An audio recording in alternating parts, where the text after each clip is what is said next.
Good evening.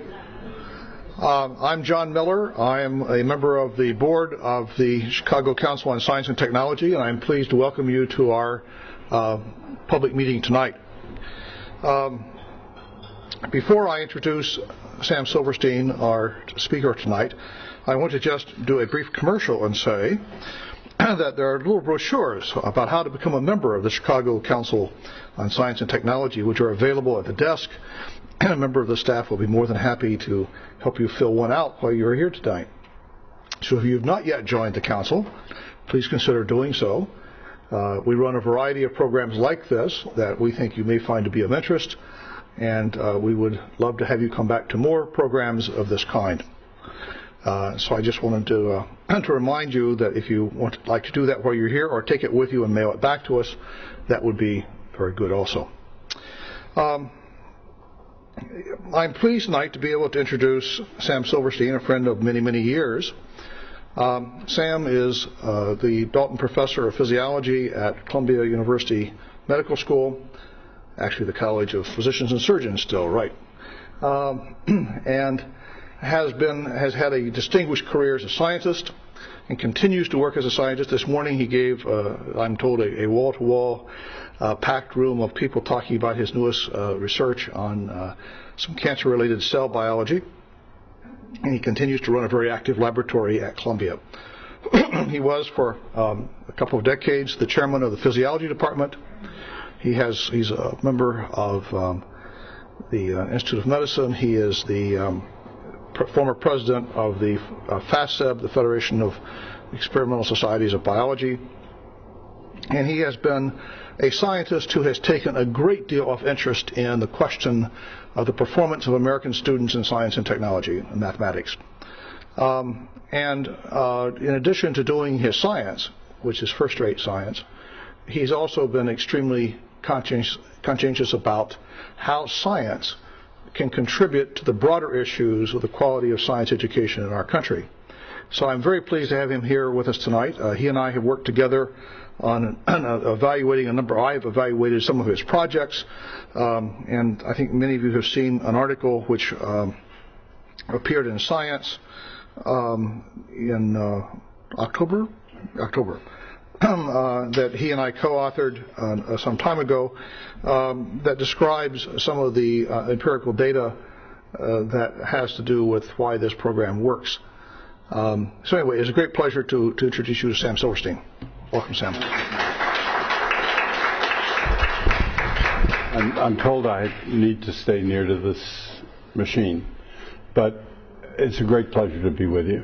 And it's a great pleasure to have worked and to continue to work with John. John is a quantitative scientist of unmatched ability, and I've learned a great deal from John. I just want to share with you one thing I've learned from John because it's so profound. As we've designed survey after survey, instrument after instrument, and they've gotten more and more complicated, John has said to me, "Sam, is there an effect?" And I said, "John, that's what we're trying to find out." He said, "Okay, simplify it, and we'll find out whether there is an effect. Then we can figure out why." I'm here to talk to you and to discuss with you, really, and stop me any place you'd like to. I mean that very seriously. Stop me. About a problem or an issue which confronts American society in a way that I think our society has never before been challenged. In a sense, we're living in an anhistoric time. And what I mean by an anhistoric time is never before have we required so many people to be able to solve difficult technological problems, to explore areas for which they were not trained, to change jobs as many times in their lifetime as we are saying people will need to change jobs now. Never before in human history has any society been challenged to do that. And we are part of one of the OECD societies that need to do so. That's an incredibly difficult challenge for any society. You can no longer have your dad's job or even the job that you thought you were trained for.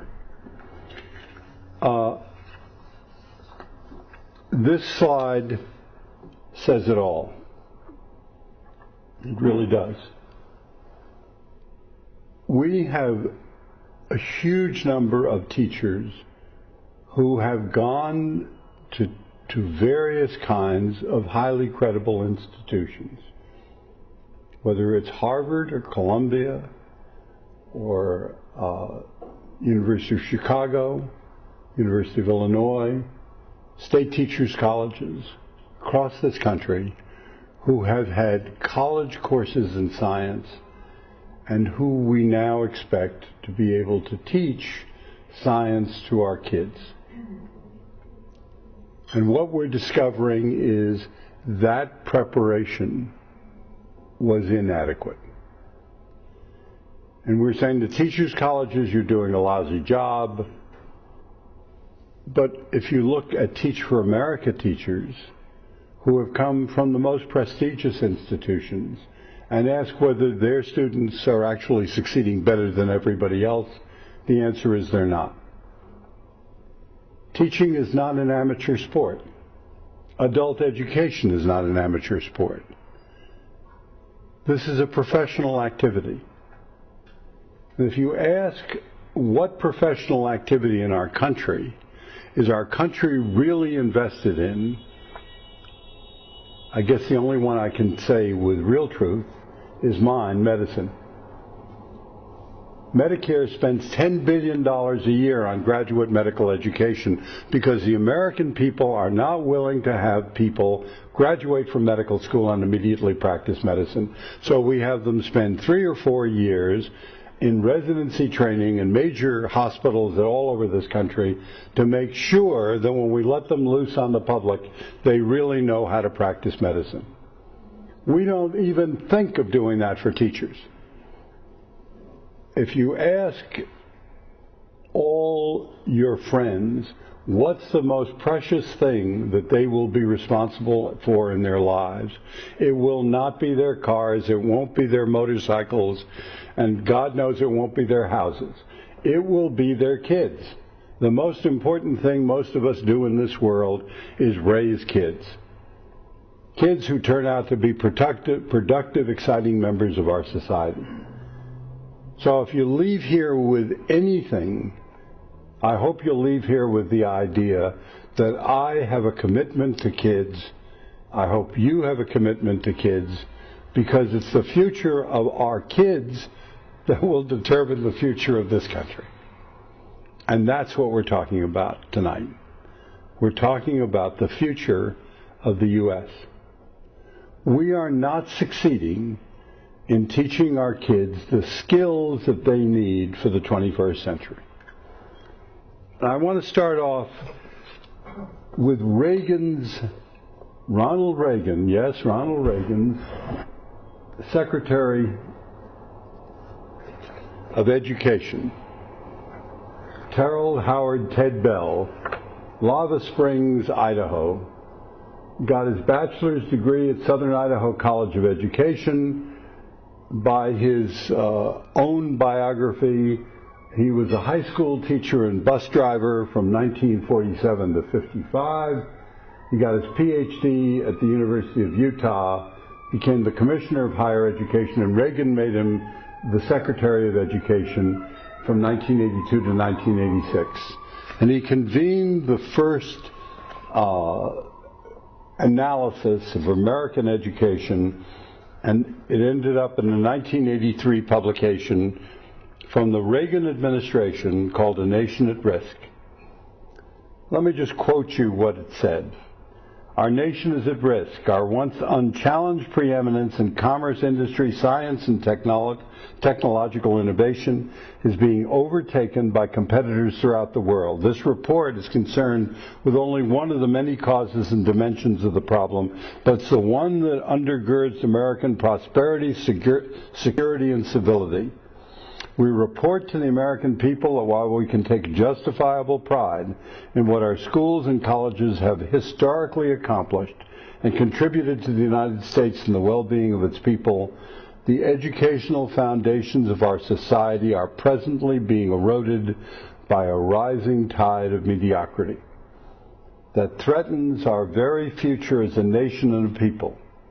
What was unimaginable a generation ago has begun to occur. Others are matching and surpassing our educational attainments. That was 1983. This is 2010, and we haven't done enough. We haven't done almost anything. Oops. I am in no man's land here. You need to get me out of limbo, technological limbo. There we go. Good. There you go. We were with a very impressive group this afternoon, and Jeffrey Johnson from University of Illinois in Champaign-Urbana said to me at the end that I was going to talk about a program which had had very impressive success and very impressive number of foundations support it over the years it was established since 1990. And so he said, if I were going to start out with the group you're going to talk to tonight, I'd tell them, look, if you want evidence that people have been convinced that this is a successful activity, you just ought to show them the group of foundations and organizations that have supported the program and the group of partnerships that you currently have, including the program has been adopted by Singapore Ministry of Education.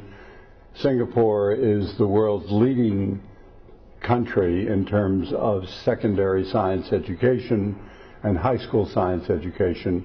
They adopted the program hook, line, and sinker several years ago. May I say it's not just test scores. Teachers who've gone to Singapore tell me that their 10th graders are performing at the level of our 12th graders. The president of Singapore a long time ago decided they had no natural resources, but they except one. That was people. And they were going to invest in people. That's what they're doing. So I'm here to talk to you about a program that I began in 1990 and have continued to this day. It's a program called Columbia's Summer Research Program for Science Teachers.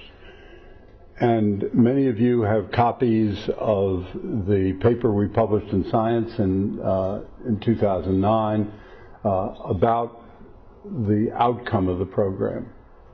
Because when I started this program, my principal concern was not necessarily that teachers have a good time during the summer, but that what teachers do is change the way they teach so that kids improve their practice.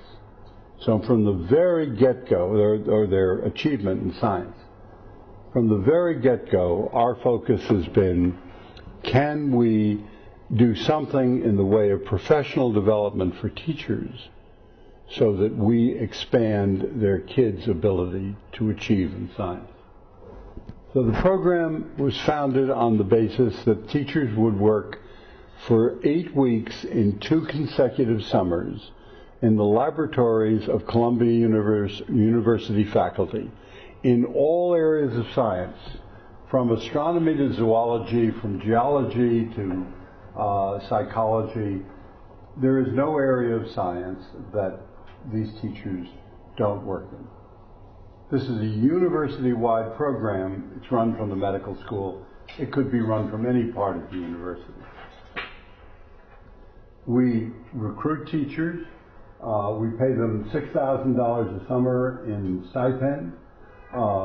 and they give them $1,000 a summer so that they can buy supplies for their schools because their schools don't provide them with adequate resources.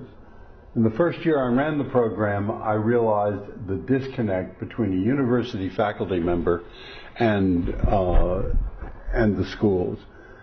A returning Peace Corps volunteer said to me, "You have a little bit of money to buy things for the schools. What's a little bit of money?" And I said $1,000 a summer. He said, $1,000 a summer? That's larger than the science supply budget for my whole public school in New York City. So you see that thinking as an NIH-funded investigator and thinking as a teacher, there are orders of magnitude difference. We pay the host laboratory $1,000 so that they cover supplies and administrative expenses. And the teachers work under the sponsorship of a member of Columbia's faculty 4 days a week. 1 day a week, a very important day, is spent in professional development. Serious professional development. We work on data-driven instruction. We have faculty come in and talk to teachers about subjects of general science interest, whether it be Eric Kandel talking about the nervous system, or the head of the Pop Council in New York talking about world population, or a NASA astronaut talking about what it's like to be in outer space.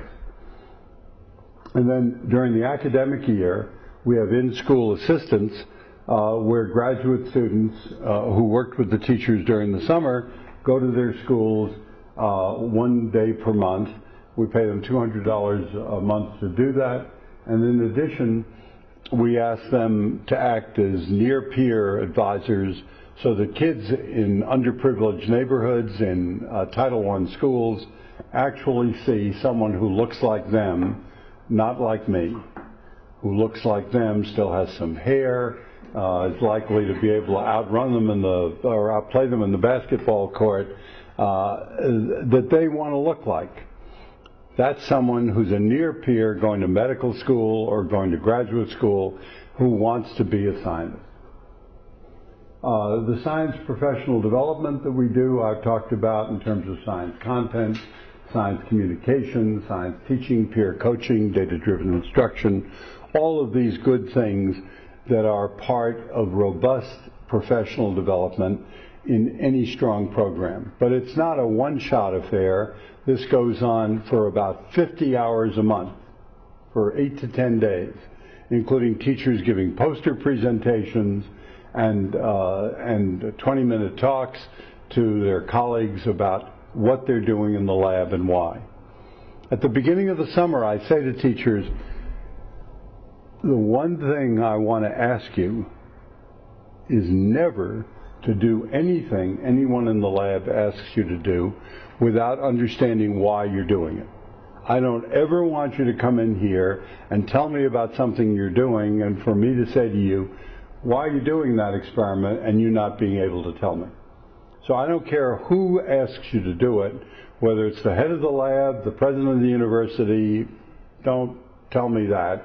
All I want to know is, do you understand why you're doing it and what it's going to tell you? Because it's what you're thinking that counts, what you understand about the problem that counts. I don't care about your results at the end of the summer. We didn't bring you here to solve Albert Einstein's problem. We brought you here to help you understand about the practice of science, and we want you to go back to your school and practice and communicate to students what the practice of science is like.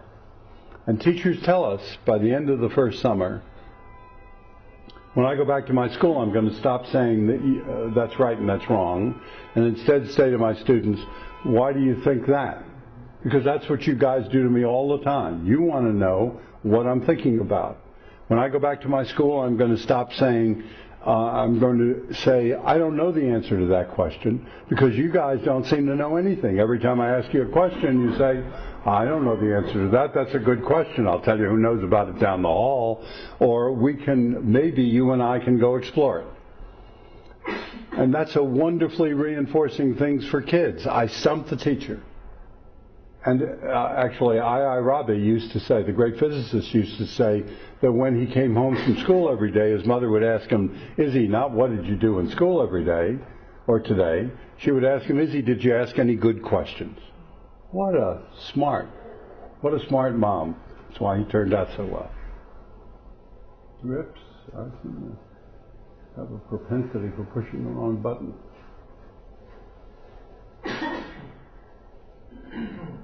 Well, you're going to have to, yeah. Where are we here?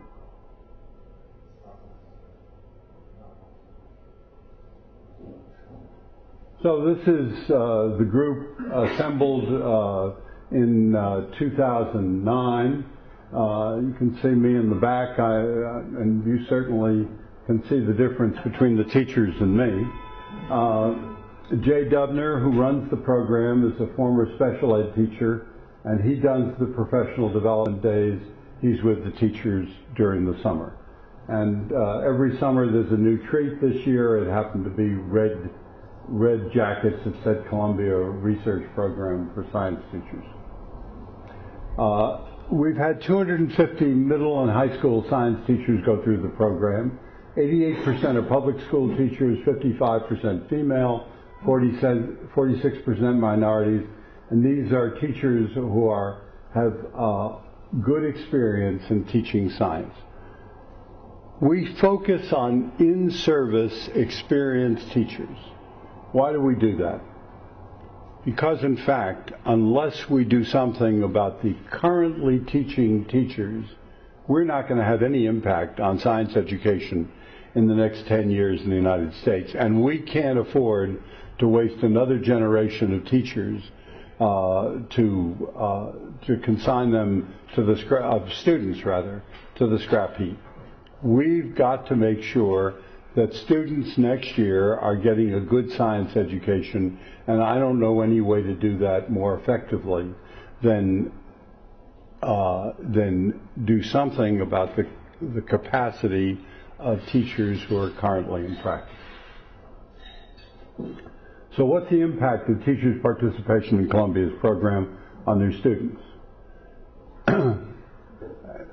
This is a shock to me. If someone had told me that I was going to impact standardized test scores when I started this program in 1990, I would have said, you are crazy. What you see here is that before entering the program, the most highly screened, carefully selected teachers that Columbia University faculty could find were doing no better than the average in their school in terms of students passing a New York State Science Regents exam. You can also see these are underprivileged schools because the average science passing Regents exam is 56 to 58% in biology, chemistry, and earth science. And so these schools are underperforming by 10%. The most highly motivated teachers who we selected were underperforming by 10%. After 2 years in the program, they now are outperforming their colleagues by about 6%, and now 10% in years 3 and 4 after they entered the program. If every science teacher is teaching 100 kids, that's 10 more kids a year. I'll come to the economic impact of that later, but that's a huge hit, especially in underperforming schools. Actually, in gross numbers, it's even larger. Because if you just take the total numbers, what I showed you before was percent of students with teachers as the denominator. Here I've aggregated all the numbers. And it shows that these high-performing, highly recommended teachers were actually 5.9% less of their students were passing a Regents exam in the year before they came into the program. Then there's a 6% increase, and it plateaus out at around 10.5% to 11%. these are real numbers of students. And so if you ask, is there a cost saving for students passing a Regents exam, this is where you see the cost saving most profoundly. And here are just the numbers to confirm that science are the three major science courses are the least frequently passed science courses in New York City public high schools, except for one, physics. It's very simple why more kids pass physics than anything else. 65,000 take biology, 10,000 take physics. By the time you get to high school physics, you've filtered out everybody but sure successes. And so the pass rate here is almost 73%, way above what happens down here. Lest you think that science is specially selected out, the worst is global history and geography, but we know that Americans don't know any geography at all. Excuse me, is biology a freshman course in New York? Yes, biology is a freshman course in New York. Now, not only does the program stimulate kids to do better, but it stimulates teachers to remain in science education. And it does so because teachers have told me, you know, I am succeeding at a level I've never succeeded in my whole teaching career. Margaret Mead, I was in a meeting with Margaret Mead a long time ago. Had to be a long time ago because she died a long time ago. Margaret Mead said that she was invited by the Air Force to come and consult about the poor morale of men in the missile silos. And so she went out to Kansas and met the men in the missile silos who were way deep underground. And she said, it didn't take me more than 20 minutes to figure it out. She said, these were people who joined the Air Force because they wanted to be up in the air. The Air Force put them underground. If you want people who want to be up in the air and you put them underground, you go, rather, you want people underground, you go to West Virginia and recruit miners. Well, teachers go into teaching for exactly that reason. They want to teach. It's not that we've extracted a lot of good teachers from teaching and gotten them to go to Colombia or any place else to get a PhD. They want to go back and teach. And the reason they stay in teaching is no secret. They're now succeeding in a way they'd never succeeded before. Our dropout rate for all the teachers who are high school teachers in the program in the years covered is 2.3% a year. That's essentially the rate of illness in society. That is, you get sick and you can't keep up. Industry Initiative for Science and Math Education, another professional development program for teachers on the West Coast, 85% are still in teaching after 5 years. The national average for experienced teachers is about 6.3% dropout per year or higher. And for science teachers, it's much higher. So these programs keep teachers in teaching, and that makes schools more stable places, and it makes your investment in professional development of these teachers much better because they're not turning over. That's one of the reasons we choose experienced teachers. We know that they're much more likely to stay. Teachers self-report the impact of their participation in Columbia's program. They develop new lessons or labs, increased hands-on classroom activities. That's around 90%. Around 80% say they've introduced new technologies, read scientific journals more frequently, and around 65 to 70% say discuss science careers with students and assumed new leadership responsibilities in their schools. Let me say that the kids experience this. It's not just the teachers are telling us this. We've had a Columbia PhD student in science education go into the schools and confirm that they're doing this. But again, in a research study that I did with John around 2000, we found that the study teachers, the participating teachers, kids much more frequently than the non-participating teachers said that they had reflected on course material by writing in a notebook, used primary sources such as journals, listened to guest speakers, went on field trips, explored career opportunities.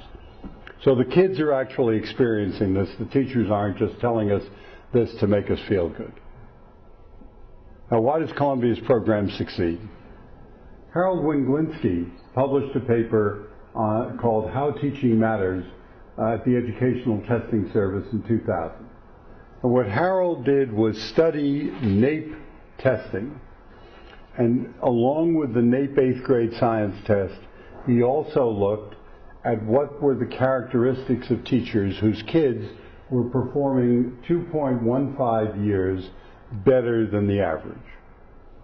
And what did he find? An academic major or minus in the science taught accounted for about 0.39 years. Professional development in laboratory skills and laboratory management accounted for 0.44 years. Weekly implementation of hands-on classroom and lab exercises accounted for 0.4 years. And something who everyone who's gone to any kind of a school knows, weekly administration of multiple choice and short answer quizzes accounted for 0.9 years. Why? Because every week you review, every week you take a quiz, and so at the end of the semester, trimester, or year, you're up to date. When in physiology for medical students, who Columbia medical students are outstanding, we give weekly quizzes.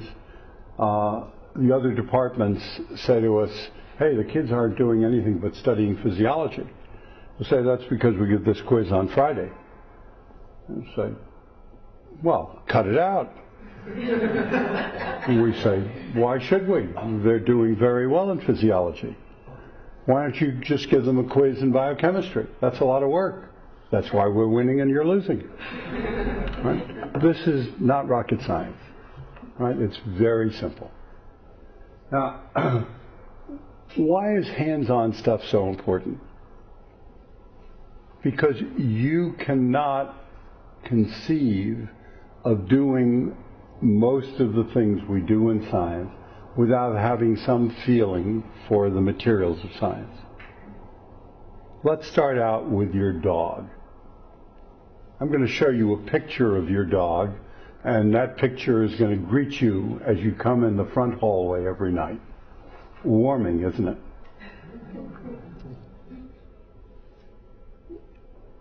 That dog, that living animal, changes your whole view of what a living creature is about.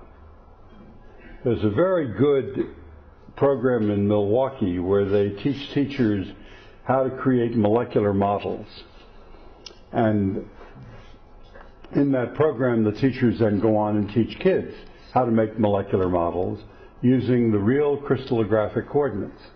The director of that program was in my office not long ago. He gave me this flexible rod, and he said, Sam, make me a protein. So I made him a protein. There we go. I said, there's a protein. He said, do you want to know how teachers and many kids make a protein? I said, sure. And so Tim folded up the rod like this. And I said, that's very nice. That's a beta-pleated sheet. That is one of the structures of proteins. But tell me, it's flat. Most proteins don't look that way. Why do they make proteins like that? And he said, because that's the way it looks in books. You want to do two-dimensional chemistry, two-dimensional physics, and two-dimensional biology, you're welcome to try, but it's impossible. You can only think about this subject in 3 dimensions. You want to hear that you weigh something out on a beam balance and never just see a picture of one, you have no idea how it works. You want to talk about skiing until you put both feet in a boot, in a pair of boots, and to point your ski tips downhill, you have no idea what skiing is about. That's exactly the same for science. What are the economic and social impacts of all this? Well, the immediate economic benefits to New York City's Department of Education of our program are that each cohort of teachers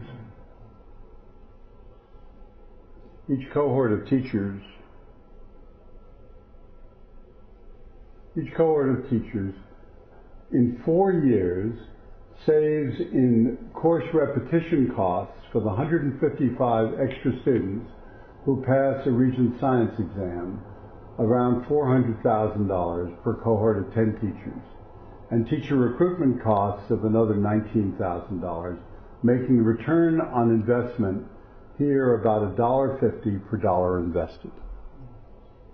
We're raising the money, the Department of Education is harvesting it. The Department of Education ought to be paying for it, but they're not right now. Long-term economic benefits are staggering. Additional state and local and federal taxes per cohort of 10 teachers because we estimate approximately 10% of those extra 10% kids who are passing a Regents will go on to graduate from high school and earn around $400,000 a year more in a lifetime. So they will bring in more than that. Kids in 4 years will bring in $434 for every dollar invested. And there are other cost savings that we haven't tried to account for, but we know that a 1% increase in high school graduation rate in the U.S. would create additional revenues of around $9.4 billion, and a 10% increase in high school graduation rate would raise something like $22 billion. Only 70% of U.S. students all across the nation graduate from high school, and in Chicago, New York, and America's 50 biggest cities, the graduation rate is 50%. That's a disgrace. Lastly, why focus on experienced in-service teachers? I think I told you that. And that is because they are the majority of teachers in our current schools. I've just shown you that we could take experienced teachers and make them better. You cannot claim, having seen these data, well, they tried hard, but that's the best they could do with these kids, because they improved by 10%. And you cannot claim, looking at these data, that using pass rates of students on standardized tests is not a measure of teacher quality, because I've shown you that when we invest in them, their kids do 10% better. If President Obama or George Bush, through No Child Left Behind, if either one of them increases the pass rate on standardized testing across this country by 10%, they will be known as the education president. And I'm here now in Chicago with John because I'm trying to convince you and your community to invest in programs like this across the city. Our cultural institutions are here for the taking. I'm a university faculty member. I can tell you it is very inexpensive to hire me. Very inexpensive.